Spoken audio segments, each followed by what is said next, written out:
people have had enough of business as usual for the same people that we line up for these same jobs who give us the same results. We need somebody who's going to go in there and fight for innovation, fight for change. I think you're that person, and I appreciate your willingness to sit here and listen to some of these undignified attacks. It's ridiculous. Thank you. Captain Mark Kelly, you're recognized. Thank you, Mr. Chairman. Congratulations on your chairmanship. I want to make a request to the committee that we have a second round of questions. Pursuant to the bipartisan staff agreement that we reached late last year, this will be one round of 7-minute questions. All right. Thank you. Thank you, Mr. Chairman. I'll be happy to recognize my colleague, Mr. Reed. I think it's important to note for the record that when Secretary Hagel was here, we had 3 rounds of questioning.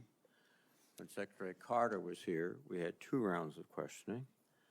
And I cannot recall any time where I have denied, as the chairman, a member to ask for a second round and receive the second round. So we are, I think, violating the principles of the committee, and I just want to go on the record. And your comment is noted. Thank you. Mr. Hegseth, thank you for being here today. Thank you for your service to this country. Thank you, Senator. Few nominees come into this room with all the necessary experience to do this job, to be Secretary of Defense. We get that. It's a reflection on just how big of a job this is.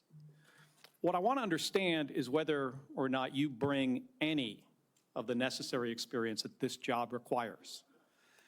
And here's where I'm concerned.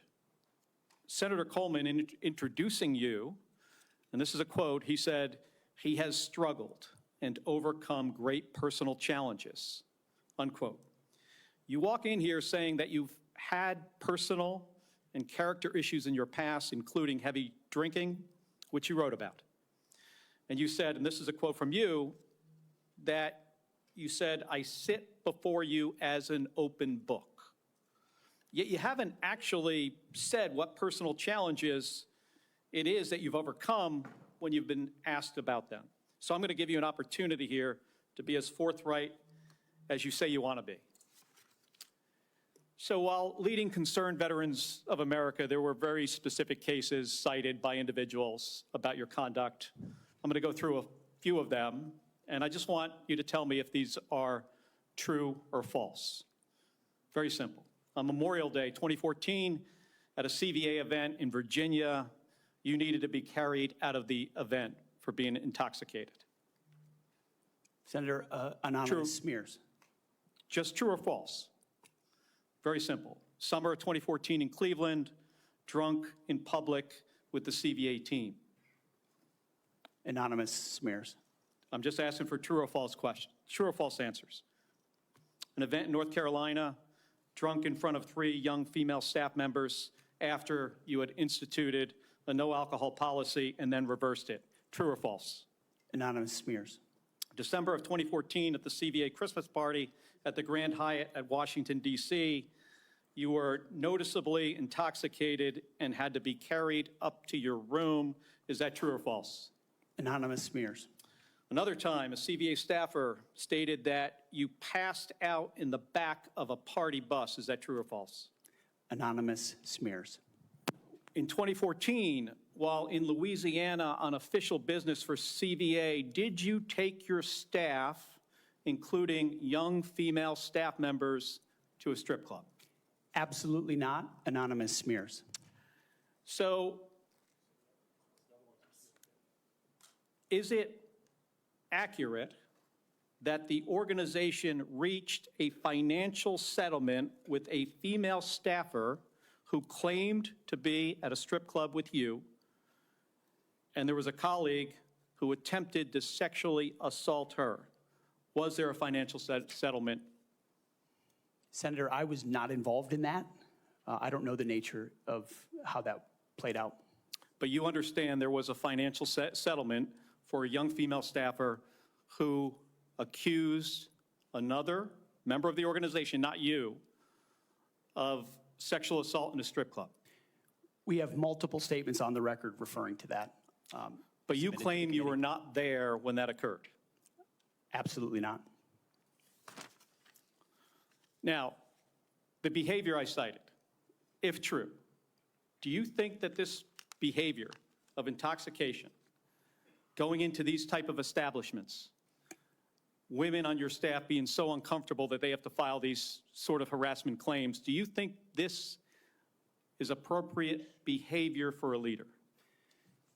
Senator, the overwhelming majority of anyone who's worked for me, including the on-the-record statements that have been submitted to this, with their name on it, on the record, men and women who worked with me every day, are the overwhelming preponderance of evidence that testify to my leadership and professionalism in leading Vets for Freedom and Concerned Veterans for America. My Okay. leadership has been completely impugned on these veterans organizations that did fantastic work. Mr. on behalf Hegseth, of the I'm not men even and gonna women go fighting into the- overseas I'm not even and gonna go into advocating, the and we managed our accusations. financial books with integrity across the board. How many people, everybody who runs a campaign. I have limited time. I'm not going to get into the accusations that come from Fox News. I know you have some of your Fox News colleagues here.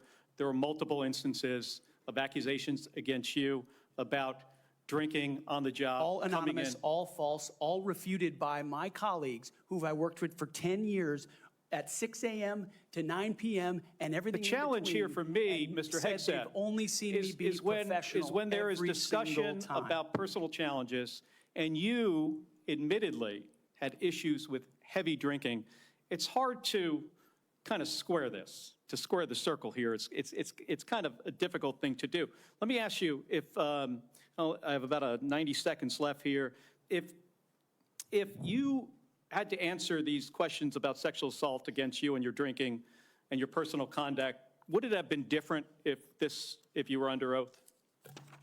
Senator, all I'm pointing out is the false claims against me. Okay, I take it you do not want to answer that question. I walked into this hearing this morning concerned that you haven't demonstrated adequate leadership in your civilian roles. And this is a dangerous world we're living in here.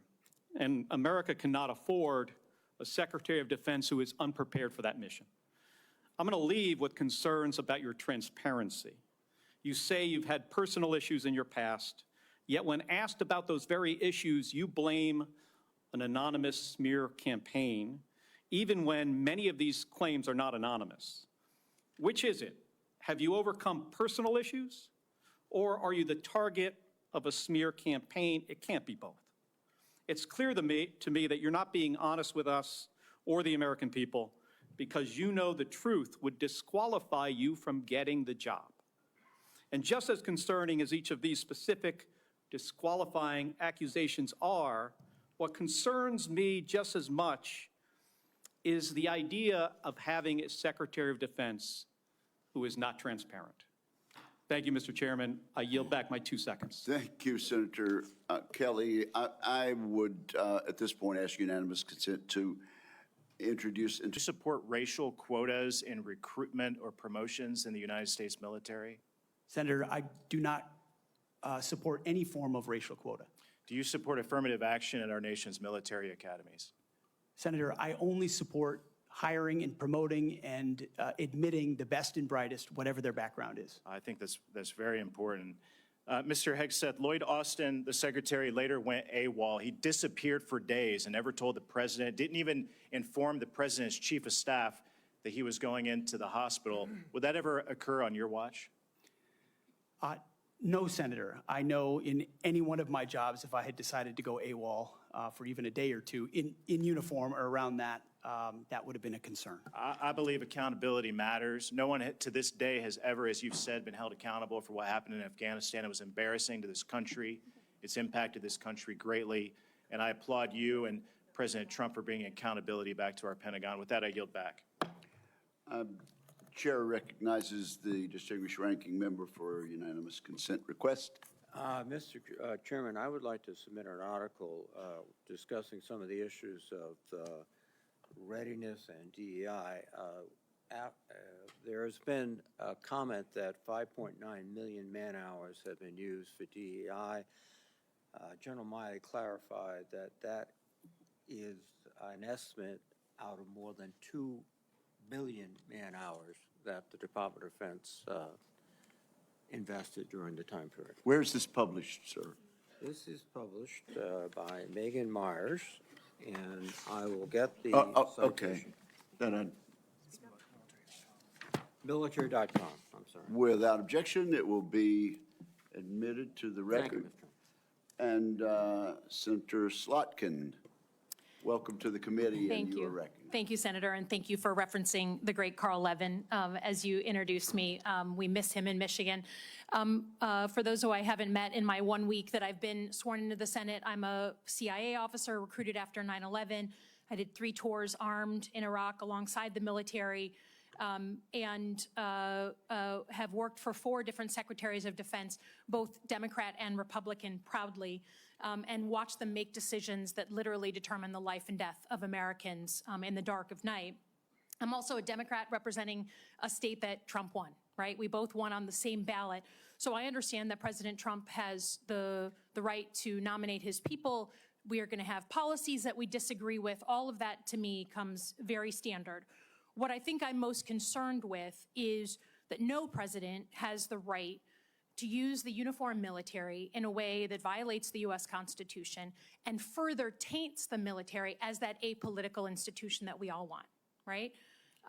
And our founders designed the system so that, we had posse comitatus, that we weren't going to use active duty military inside the United States and make American citizens potentially scared of their own military. We went through our own experience with that with the British. As the Secretary of Defense, you will be the one man standing in the breach should President Trump give an illegal order, right? I'm not saying he will, but if he does, you are going to be the guy that he calls to implement this order.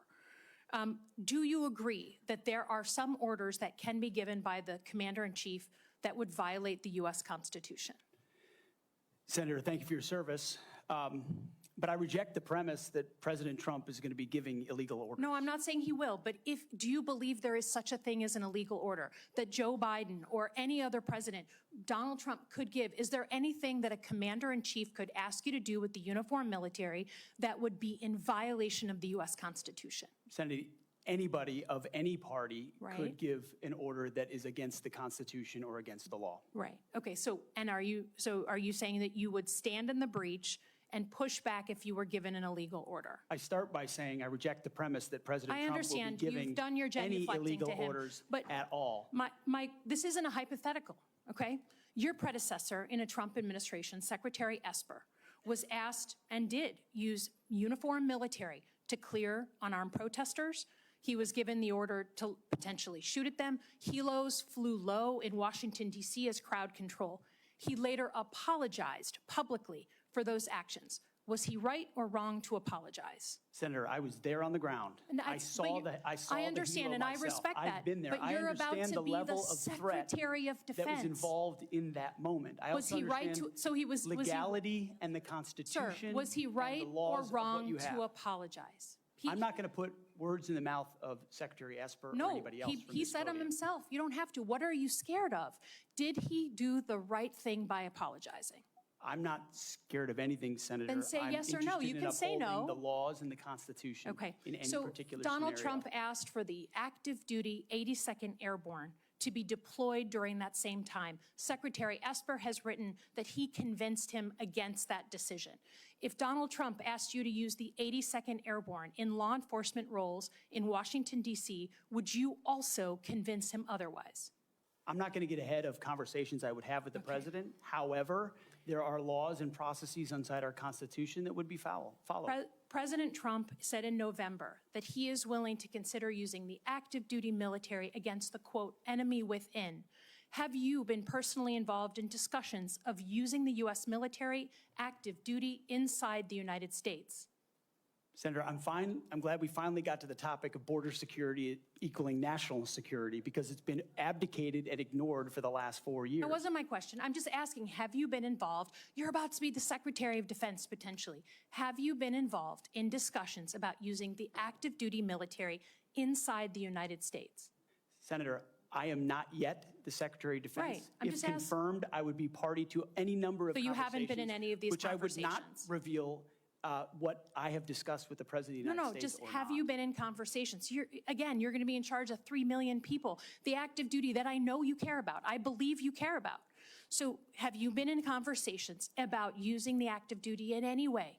Whether it's setting up in detention camps, policing dangerous cities, have you been involved in any of those conversations? Certainly, I have been involved in conversations relating to doing things this administration has not, which is secure the southern border and not allow floods of illegals So to are enter our you- country so- through an invasion Okay. that threatens the American people. Okay, And okay, there I are got ways it. in which the military is already playing a role in that, to include 5,000 National Do you Guardsmen from believe Indiana and that the Texas US who are at the border right now, allowing for border Will security. you So there is ask the plenty of active precedent duty for military to members staff enforcing detention our southern centers? border. Our U.S. military is not trained in law enforcement roles. I think you know that, right?